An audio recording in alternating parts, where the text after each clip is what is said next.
When people hear this story, they focus on what Damien did. This story isn't about that. It's about who I was during that time. At that point in my life, survival was basic life. I was trying to navigate unspoken loss with no resources, struggling with basic responsibilities, managing a household I wasn't equipped to carry.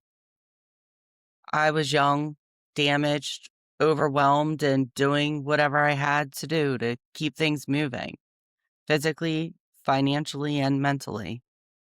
So when Damien came into my life, it didn't feel like a problem arising. It felt like relief. He stepped in where I emotionally needed someone most. He paid attention to me, to my daughter, to the little details that made me feel seen. That kind of attention felt like safety to me.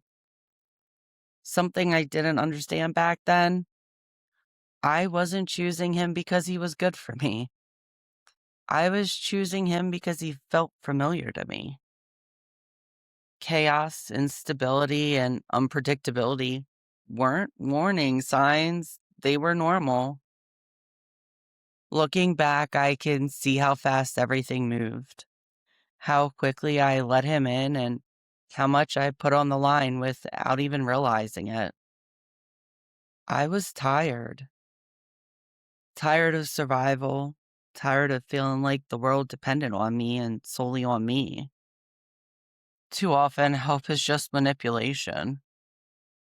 The inconsistencies, the small lies, the moments that didn't quite add up, I noticed them. I just didn't notice where they would lead. Survival mode is dangerous in its own way. You are no longer worried about long term plans, long term effects, or the future. You're only thinking about this moment, eating your next meal, getting money right now, surviving today. This is a version of me I had to come to terms with.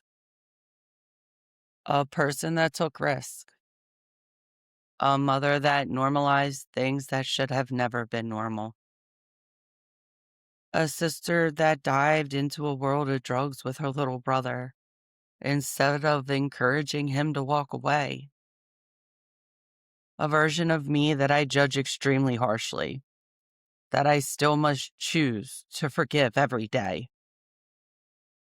I still have to remind myself that she was doing the best she could with what she had. She wasn't reckless for no reason. She was surviving. She was doing what she knew, doing what she was shown.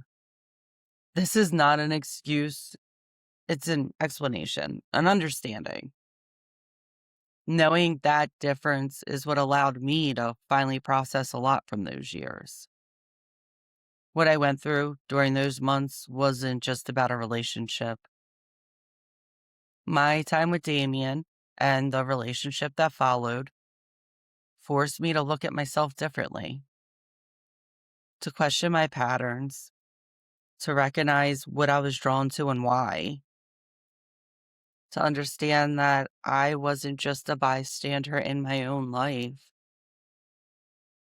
I was, in fact, the director. That's a hard thing to admit, but it's also where the growth starts.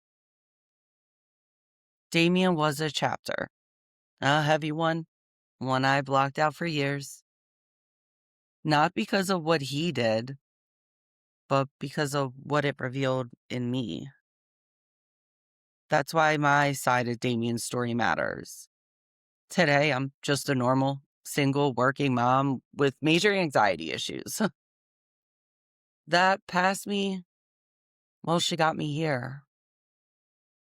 This isn't about shame, it's about awareness. I'm extremely grateful she fought and survived because sometimes we're very questionable. This is about understanding it well enough to be able to choose differently moving forward, and hopefully to teach our children from our mistakes. and prevent them from repeating them. This is about growth. Still learning, still processing, still becoming. Welcome to Unfiltered, Unhealed.